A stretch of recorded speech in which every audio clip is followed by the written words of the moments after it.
زیبایی همیشه گرون قیمت نیست. گاهی با یه تیکه پارچه و کمی خلاقیت میتونی یه اثر هنری زیبا خلق کنی. اگه تو هم به هنر تزیین لباس علاقه داری، با عشق و انرژی همراه هم باش. از پارچه حریر به اندازه حدود 10 در 30 سانتی متر جدا میکنم. وسط این کادر رو از قسمت ارزی پیدا میکنم و 2 تا خط به فاصله حدود نیم سانت میکشم. لبه پایینی رو تا میزنم میارم روی خط اول و سنجاق میکنم. از قسمت بالا هم لبه رو تا میزنم و روی خط دوم فیکسش میکنم با سنجاق. حالا این دو لبه رو روی همدیگه برمیگردونم به طوری که لبه زیری بلندتر از لبه رویی باشه و لبه پایینی رو چینکش میکنم. به این صورت تا آخر چینکشش میکنم و به اندازه‌ای که مرکز گلم به اندازه حدود 1 تا 2 سانتی متر فضا داشته باشه، یعنی باز باشه مرکز گل، چینکشم رو جمع میکنم و این قسمت ابتدا و انتهای پارچه رو هم به صورت ارزی دوخت میزنم که گلم کاملا جمع بشه، به فرم یه دایره در بیاد.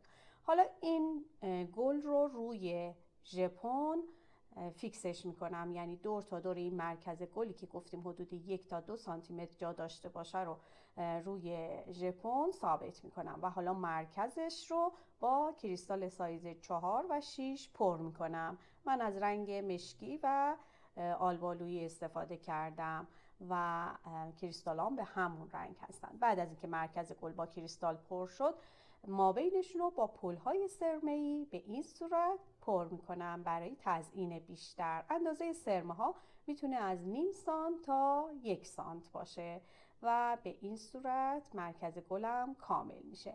بعد از این کار دیگه میتونم گلم رو از داخل ژپون جدا بکنم به این صورت و تمام گل هامو به اندازه‌ای که میخوام چیدمان کارم باشه آماده میکنم. حالا میریم سراغ برگ هامون. برای برگ ها من از پارچه مخمل کش استفاده کردم.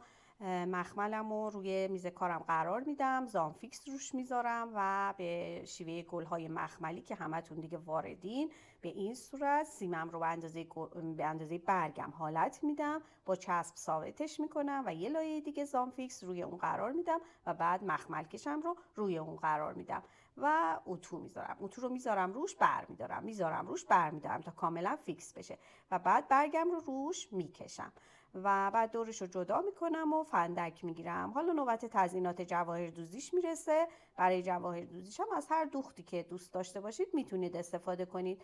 من از ساق دوزی استفاده کردم، یه ساق دوزی با منجوق و کریستال 1 سمت برگ انجام دادم، به این صورتی که 3 تا منجوق، یه دونه کریستال سایز 4 یا 2 و 3 تا منجوق دیگه وارد کردم. اندازش رفتم داخل پارچه، از نیمه دوخت قبلی در اومدم و دوباره همین دوخت رو تکرار کردم. دوباره از نیمه در میام و همین دوخت رو تا انتها تکرار میکنم. ببینید و به این صورت 1 سمت برگ و ساق دوزی انجام میدیم. حالا برای سمت دیگه میتونیم توی 2 قسمتش یا بیشتر از دوخت ساده استفاده بکنیم. کریستال ها رو به صورت دانه دوزی یا تک دوزی دوخت میزنیم. به این صورت از چند تا کریستال استفاده میکنم و بعد از اینکه کریستالامو به صورت تک تک دوخت زدم، مابینش میام از همون سرمه استفاده میکنم. سرمه‌مو به اندازه نیم سانت حدوداً میبرم و لابلای کریستال ها دوخت میزنم. میتونید از کریستال های ریزتر و منجوق هم استفاده بکنید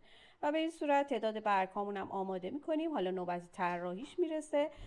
برای طراحیش هم من طرحش رو توی کانال تلگرام میذارم که بتونید راحت ازش استفاده بکنید و توی استوری ها میذاریم. به این صورت طراحیش رو انجام میدید و بعد از مرحله طراحی نوبت دوخت ساق دوزی ها روی لباس میرسه که با هر متریالی دوست داشته باشید میتونید این ساق دوزی ها رو انجام بدید. من با منجوق و پولک گود کار کردم. 5 تا یا 6 تا منجوق وارد میکنید و یه دونه پولک و به این صورت دوخت ساق دوزیتون رو انجام میدید.